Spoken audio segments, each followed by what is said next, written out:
আসলে আল্লাহর ওলিদের কাছে যাওয়ার অর্থই হলো আল্লাহর কাছে যাওয়া। কেন? আল্লাহ বলছে ওলিরা হলো আমার বন্ধু। ওলি শব্দের অর্থই হলো বন্ধু। একজন ওলিদের কাছে থাকতে পারলে লাভ হবে না কেন? বাস্তবে আসুন। হাজী আমদাদুল্লাহ মুহাজিরে মক্কি ভারতের জমিনে ঘুমিয়ে আছেন। এবার এক লোক বিপদে পড়ছে। কি বিপদ? তার বাচ্চা ছেলেটা হারিয়ে গেছে, ছেলেটা পায় না। অন বাচ্চা ছেলে যে পায় না, অন কার কাছে কইবেন? এটা জাতিসংঘের কাছে বিচার দিলে কাম হইব?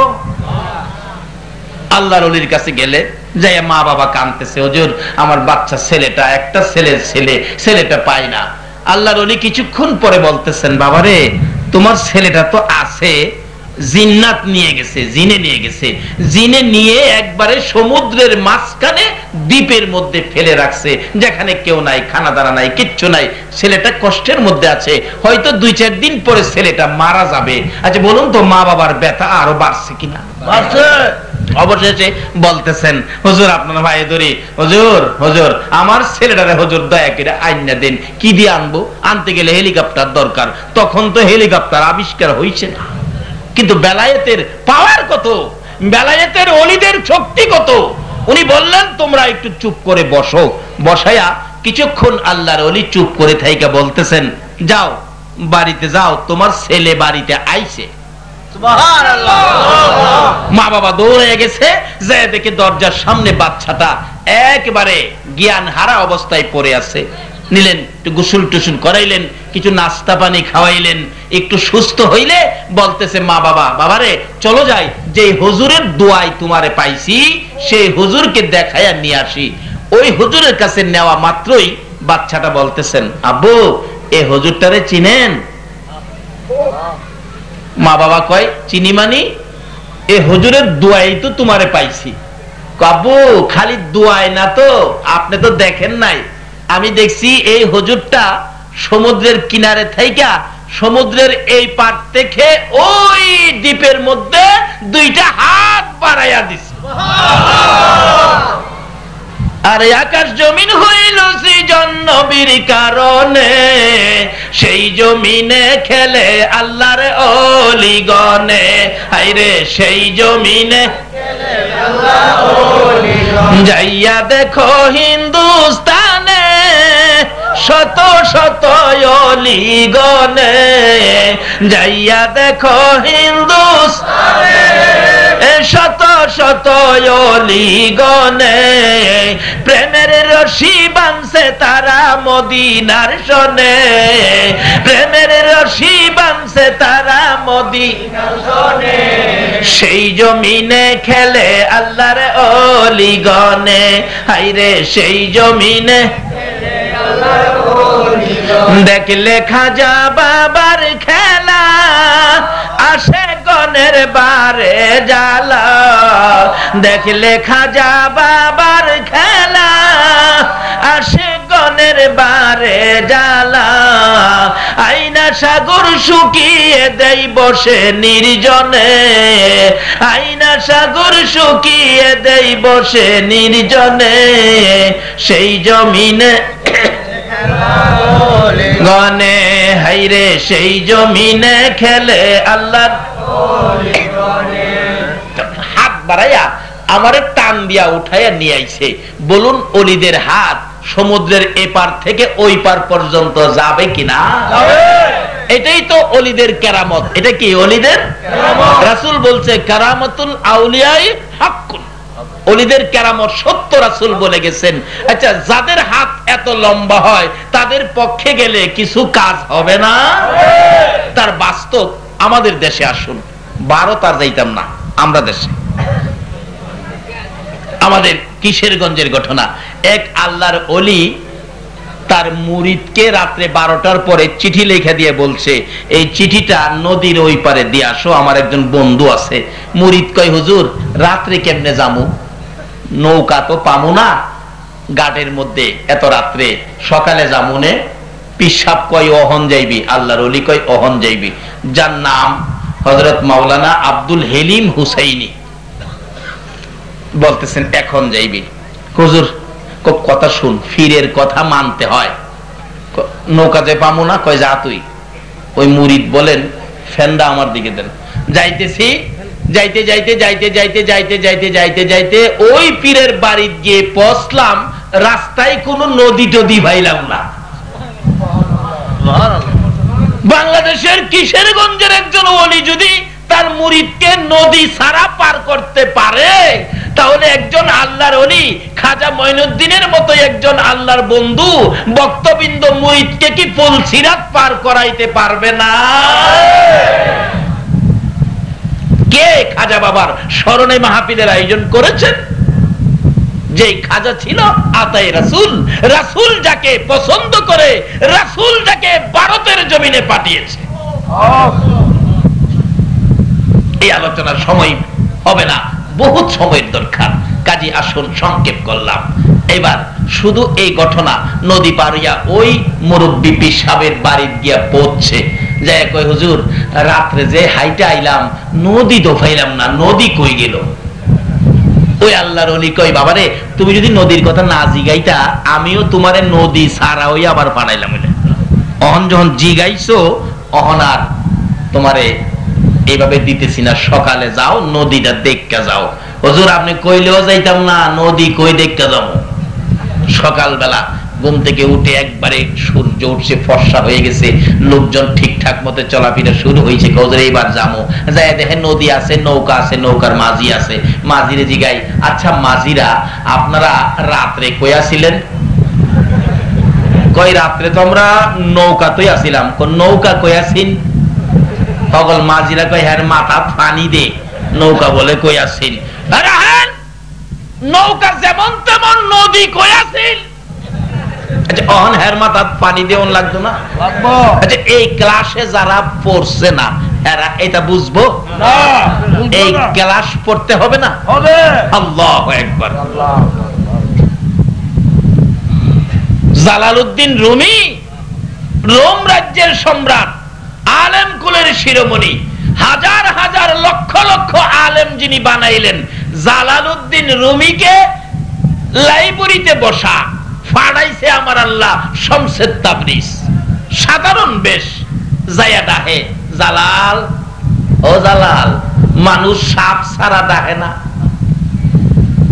আমার জালাল কইছে কি এগুলি কি?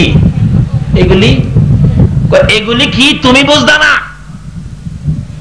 এগুলি কিতাবাদি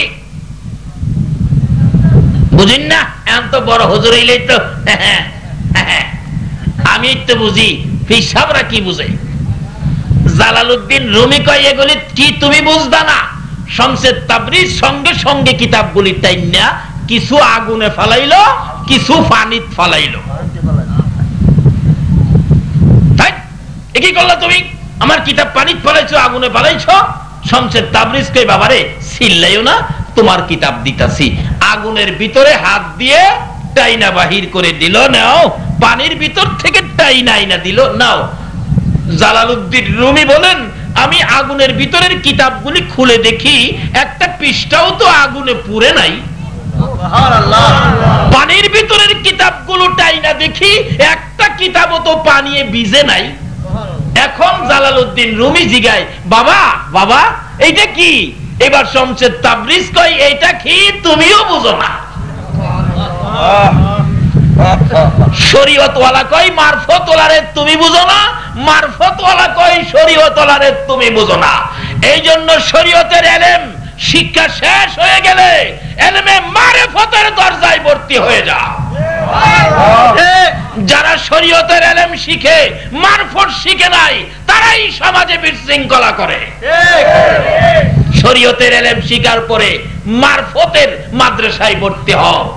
খাজা মঈনুদ্দিন চিশতির জীবনী খুলুন, গাউসে পাকের জীবনী খুলুন, তারা প্রত্যেকেই শরীয়তের ইলম শিক্ষা শেষ করেই ইলমে মারিফতের মাদ্রাসায় ভর্তি হয়ে গেছে। মারফতের মাদ্রাসাই হলো আল্লাহর ওলিদের মাদ্রাসা। জোরে কোন সুবহানাল্লাহ। এবার ডাকতেছে, যাই না ওদিকে লম্বা হয়ে গেছে, ডাকতেছে বাবা নদী কইয়াছিন? মাঝিরা কই বেটা নদী আবার কইতা হয়? নদী তো নদী তৈ তাহে। কই দেখ আল্লাহর কসম করে কই রাত্রে আমি হাইটটা পার হইছি, আমি নদী পাইছি না। আসলে এটা কি শরীয়তের শক্তি না মারফতের শক্তি? এই জন্য শরীয়ত শেষ করে মারফতের মাদ্রাসায় ভর্তি হন, হক্কানি আল্লাহর ওলিদের কাছে যান, এগুলি শিক্ষা পাবেন। যাই হোক, সংক্ষেপ আলোচনা। শুধু এটাই শেষ নয়, আল্লাহর ওলিরা কোনো ক্ষতি করে না, যাই করে আমাদের উপকার করে। একটা তুলা গাছ নিয়ে আমাদের এলাকায় বড় ঝগড়া ছিল। তুলা গাছ নিয়ে, তুলা গাছের মালিক ছিলেন একটা মহিলা, যেটা বাস্তব ঘটনা বলছি। যান কালকে কিশোরগঞ্জ, প্রমাণ করে আসেন, না হয় আমার বিচার করেন। তুলা গাছ, মহিলা মালিক, এই তুলা বিক্রি করে সংসার চলে। এই পার্শ্ববর্তী সীমানার এক লোক তুলা গাছের প্রতি লোভ হয়ে গেল। হ্যাঁ, তুলা গাছ তার সীমানার ভিতরে ফেলাইয়া বেড়া দিয়ে লাইছে। এই চরিত্রের মানুষ আছে না? আছে। মহিলা তো কান্নাকাটি করতেছে, হাই হাই, আমার ছেলে মেয়ে নাই দেখা, কেউ নাই দেখা আমার তুলা গাছটা নিয়ে যাবে। এলাকার লোকজন কয়, তোমার কেউ নাই দেখা কি আমরা সমাজ মইরা গেছি নাকি? আমরা সমাজের মানুষ আছি না, নিতে দেব না। এই লোক কয় তোমরা আইতে পারবা না, এই লোক কয় নিতে দেব না। এইভাবে একটা ঝগড়াঝাটির বাও হয়ে গেছে। এমন সময় আল্লাহর ওলি আব্দুল হেলিম হুসাইনি কোত্থেকে আইছে হাজির। বাবারা, ও আশরাফুল মাখলুকাত, তোমরা কিসনে মারামারি ঝগড়া করো? তোমরা না আল্লাহর শ্রেষ্ঠ বান্দা, শ্রেষ্ঠ সৃষ্টি। তোমরা ঝগড়া করলে কেমন দেখা যায়? থামো থামো, কি ব্যাপার? এবার হগলে কয়, হুজুর সর্বনাশ হয়েছে কি, এই মহিলার গাছটা হ্যাঁ নাগা। হ্যাঁ কয়, হুজুর আমার গাছ না হইলে আমি কি বেড়া দিছি? আল্লাহর ওলি কই, কি সমস্যা রে, এই বিচার কেমনে করবো? অন্ত সাক্ষীর দরকার। অন যে যুগে পড়ছি, সাক্ষীর মধ্যেও তো বেজাল হয় না। এক বেচারা কোর্টের মধ্যে সাক্ষী নিছে 500 টাকা ঘুষ দিয়া, আমার পক্ষে সাক্ষী দিবি। হ্যাঁ যাইয়া তার বিপক্ষে সাক্ষী দিতেছে। 500 টাকাওয়ালা কয়, খেরে কালো কি মানে আমার 500 কই? হ্যাঁ এই পক্ষের কয়, চাচা ছিলেন না, কি করব আপনার পাশে, আমারে তো মাইরা লাইছে 10-এ। এই যুগ আছে কিনা কোন তো? এই চরিত্রই তো বাঙালি রেখাইছে। আল্লাহর ওলি কয়, সাক্ষী নিতাম না, সাক্ষী ছাড়া বিচার। আল্লাহু আকবার। মানুষ কই, কি আশ্চর্য, সাক্ষী ছাড়া বিচার করবে? আল্লাহর ওলি আব্দুল হেলিম হুসাইনি, কিশোরগঞ্জের ঘটনা বলছি, এখন আর ভারত যাওন লাগে না, বাংলাদেশে। এবার যায় বলতেছে, তুলা গাছের কয়, ও তুলা গাছ, তুলা গাছ, আমি আব্দুল হেলিম হুসাইনি কইতেছি রে বাবা, তোরে নিয়ে কেন মানুষ ঝগড়া করত?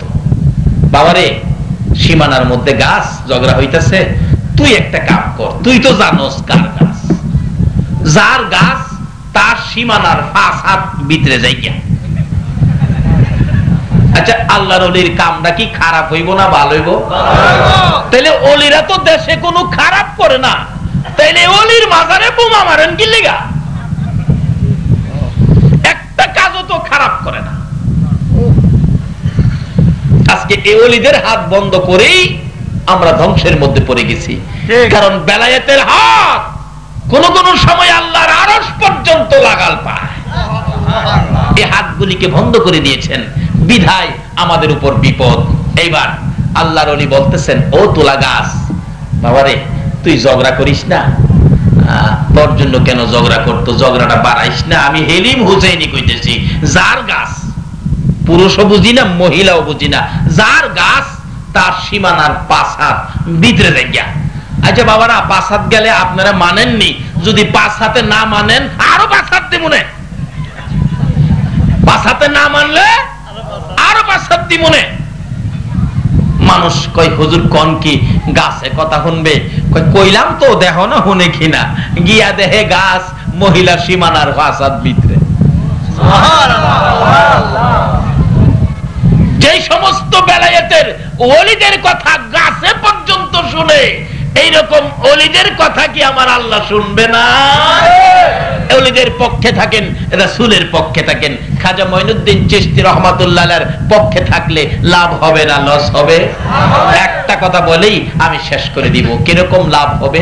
একদিন খাজা উসমান হারুনি, খাজা মঈনুদ্দিন চিশতির পীর ছিলেন, উনি বললেন, মঈনুদ্দিন, ওই তো আগুন পূজারীরা আগুনের পূজা করে, আমার জন্য একটু আগুন নিয়ে আসো। অর্থাৎ মঈনুদ্দিনের বেলায়েতের পাওয়ার মাপার জন্য পিসা হুজুর পাঠাইলেন। বাচ্চা বয়স, বেলায়েতের উচ্চ স্তরে পৌঁছে গেছেন। মঈনুদ্দিন ডাকতেছেন, আমরা একটু আগুন দিবেন, আমার পিসাব কেবলা আগুন চাইছে। আগুন পূজারীরা কয়, না না, আগুন দেওয়া যাবে না, এটা আমরা পূজা করি। কয় আপনারা পূজা করেন, একজন আগুনের ভিতরে জানতো। ওই মঈনুদ্দিন কইতেছে, হগলে কয়, বাবারে আগুনের ভিতরে গেলে কি থাকা যাবে? পুইরা ছাই হয়ে যাবে। কই কি এর পূজা করেন? তাই পুইরা পালাইবো আগুনে? আমি তো আগুনের পূজা করি না, আমি মঈনুদ্দিন, একটু আগুনের ভিতরে যাই তো, আপনারা কিন্তু আমারে কিছু কইেন না। না না না বাবা, পুইরা যাইবা, দেখা যাইব না পুইরা যাই কিনা। খাজা মঈনুদ্দিন আগুনের ভিতরে ঢুকছে। ইব্রাহিম নবী নমরুদে আগুন দিল, আল্লাহ নোটিশ দেয়, আমার ইব্রাহিম সালামান, শান্তিদায়ক হও, যাতে আমার ইব্রাহিমের কষ্ট না হয়। আখিরি নবীর উম্মত আগুনে ঢুকলো, নোটিশ ছাড়াই আগুন ঠান্ডা। আগুনে কয়, কে আইছে দেখছস? যে নবী না হইলে আমরা হইতাম না, এই নবীর উম্মত খাজা মঈনুদ্দিন আতায়ে রাসূল, যাকে নবী পাঠাইছে, নবীর নির্দেশে আইছে ভারতের জমিনে। কাজী মঈনুদ্দিনের সাথে যাতে কোনো বেয়াদবি না হয়। মঈনুদ্দিন কয়, আমারে তো আগুনে ধরে না, আচ্ছা দেখি তো আমার পক্ষে যারা আসে, আমার পক্ষে যারা থাকে, তাদেরকেও আগুনে ধরে কিনা। এক আগুন পূজারীর ছেলে কুলে নিয়ে দেখতে ছিল, এই বাচ্চা ছেলেটাকে টান্দা কুলে লইয়া আগুনের ভিতরে ঢুকছে। হগলেই কই মরছেন মরছেন, মঈনুদ্দিনই মরতো, আমাদের বাবুর হুলারা কেড়ে মারলো। আগুনে কয়, সর্বনাশ, মঈনুদ্দিনের এই দর্শি না, আর মঈনুদ্দিনের পক্ষে যে আইছে, হ্যাঁ রে ধর্মু।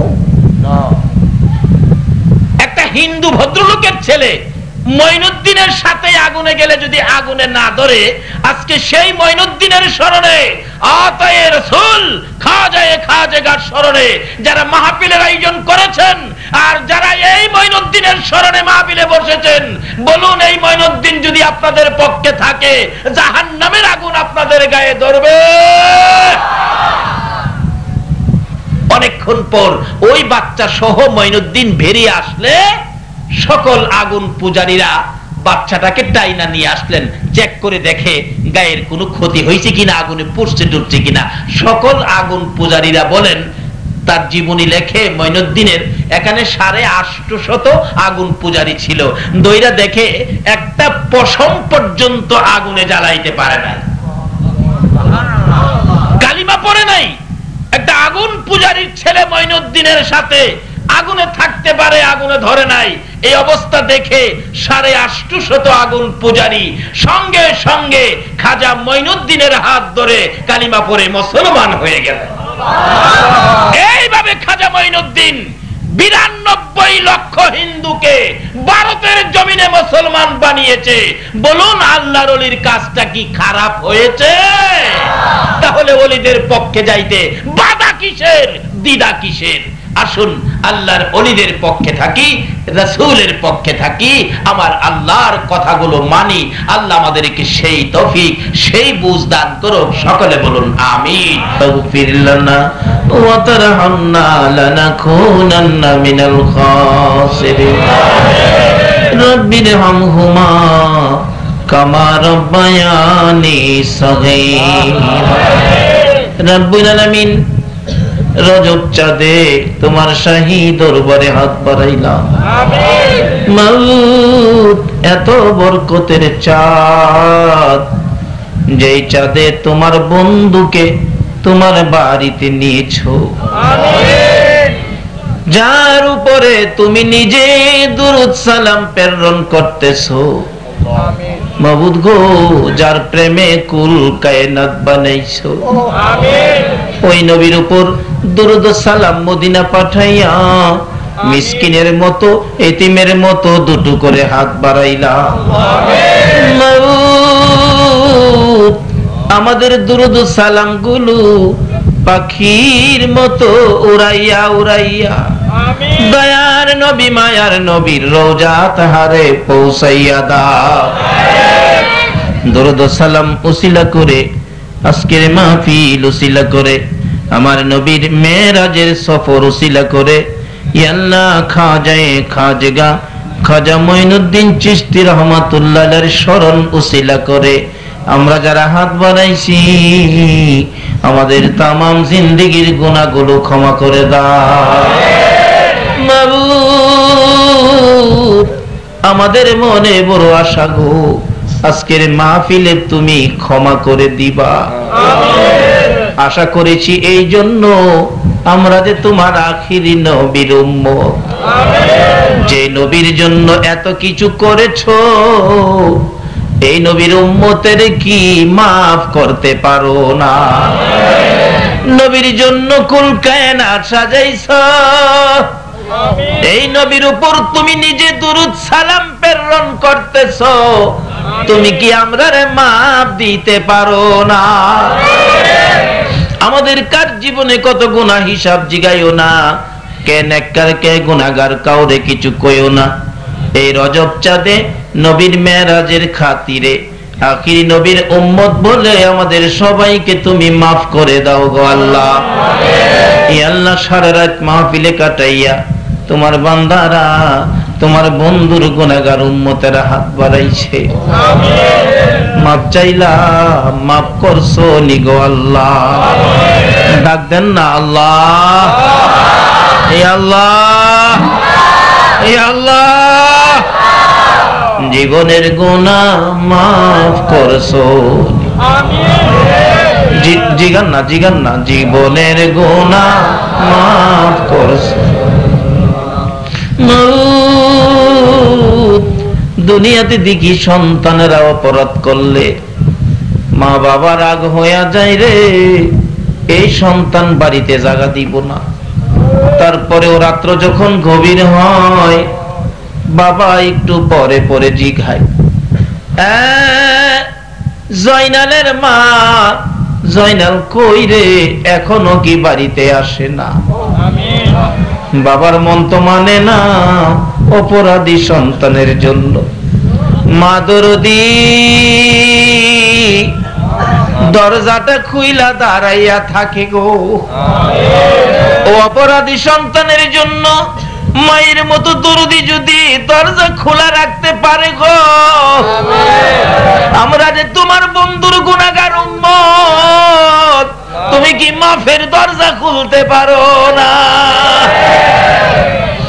আল্লাহ, ওই অপরাধী সন্তান ঘরের কাছাকাছি যাইয়া ঘরে ঢুকার সাহস পায় না, অপরক হইয়া একটা ডাক মারছে, মা, মা, মা গো মা। অপরাধী সন্তানের ডাকটা শুনে মা হারিকেন লইয়া দৌড়াইয়া বাহির হইছে। মায়ের মতো একটা দরদি যদি অপরাধী সন্তানে ডাক দিলে হারিকেন নিয়া বাহির হয়, তোমার বলে ৯৯ মায়া আছে গো আল্লাহ। এই আল্লাহ, এই আল্লাহ, তোমার ৯৯ মায়ার দুয়ারে আমরা গুনার বোঝা লইয়া তোমার আল্লাহ আল্লাহ কইয়া ঢাকলাম। তোমার কি মায়া লাগে না? তোমার কি দয়া লাগে না? আমাদের কথাই যদি মাপ না দাও, তোমার বন্ধু যেদিন দুনিয়ার থেকে বিদায় হবে, চোখ ভর্তি পানি ছিল। জিবরাইল জিজ্ঞেস করেছিল, হুজুর কেন কান্দেন? দুনিয়ায় কি আরো কিছুদিন থাকতে চান? আমার নবী বলেন, না রে জিবরাইল, তা না। তাহলে কেন কান্দেন? আপনার কি ফাতেমার জন্য মায়া হয়? না রে না। হুজুর এই মুহূর্তে কেন কান্দেন? আপনার কি হাসাইন আর হুসাইনের জন্য মায়া হয়? আমার নবী বলেন, জিবরাইল না রে না, আমি আমার উম্মতের জন্য কাঁদি। মাবুদ গো, আমাদের দিকে তোমার যদি মায়া না হয়, তোমার নবীর চোখের পানির উসিলায় আমাদেরকে মাফ করে দাও। আল্লাহ এত রাত পর্যন্ত ৪টা পার হয়ে গেছে, তোমার বান্দারা কষ্ট করেছে, তুমি যদি মাফ না দাও, মুখটা আর কারে দেখাইব গো আল্লাহ? তোমার কাছে যদি তোমার বন্ধুর উম্মতেরা মাফ না পায়, তুমি বলো না আমরা আর কার কাছে যাবো গো আল্লাহ? ফিরাইও না, ঘুরাইও না, কার জীবনে কত গুনাহ হিসাব জিগাইও না। এই মাহফিলের সবাইকে তুমি মাফ করে দাও। ই আল্লাহ, জীবনের গুনাহ মাফের আসার দরখাস্তের পর আরেকটা দরখাস্ত করি, তুমি কিন্তু রাগ হইও না।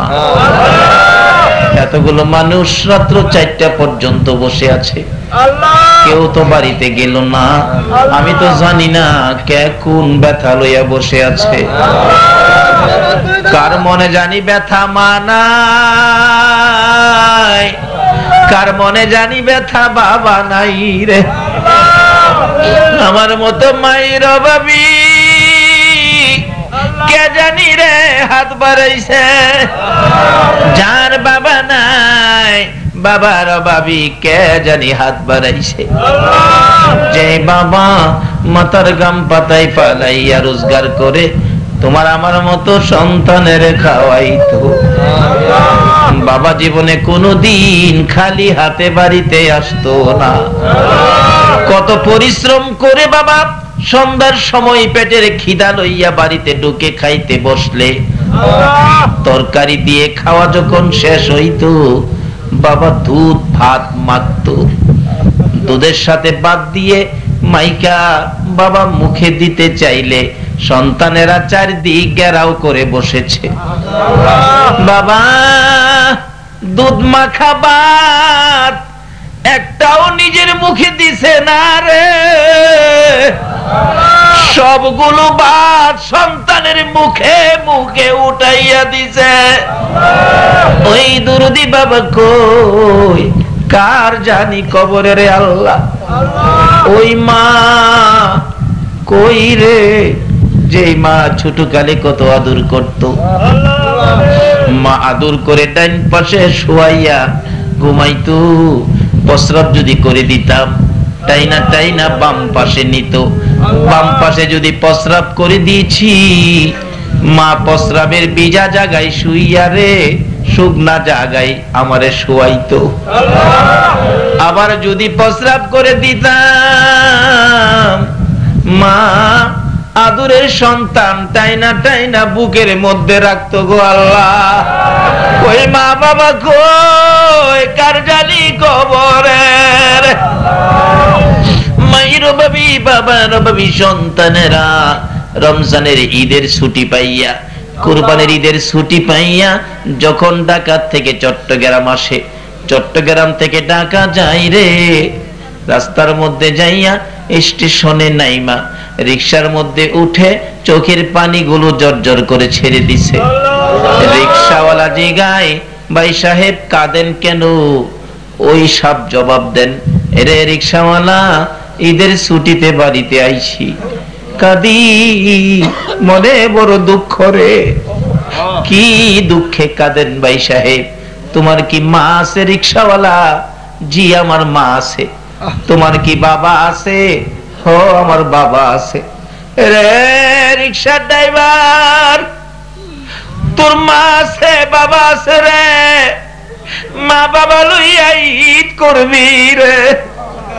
আমি যে ঈদের ছুটিতে বাড়িতে আসলাম রে, আমি কারে লইয়া ঈদ করবো? আমার মাও নাই বাবাও।